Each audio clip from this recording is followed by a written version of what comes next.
اخوان مساء النور. اليوم جبنا هذا المحرك اللي تيشتغل ب40 فولت. هو لشفط الغبار والازبال ديال الحديقه. غادي نعملو الصيانه وندوزو لواحد التجربه عمليه، نفسخوه بعدا نشوفو شنو كاين القطع الداخليه وطريقه العمل. شوف هاد الشفاطه، هو هادو المروحه اللي كتشفط الهواء. غادي نحلوه ونشوفو ان شاء الله. بقاو معنا فيديو.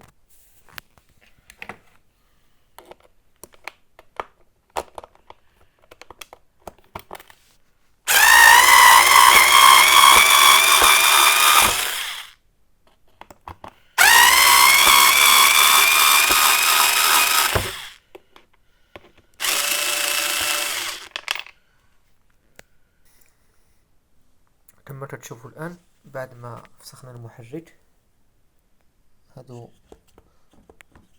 مروحة. هنا الشفاط اللي قطع بعض الأعشاب كتشفطهم.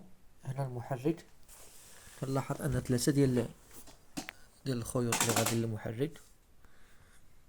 تشوف الآن هو في حالة سيئة من الغبار. هنا يمكن هذا رولي ولا كونديستاتور، ولا يمكن معرفش شنو التسمية ديالو، غنشوفو من بعد. هذه ديال الشارج، يمكن هذا رولي.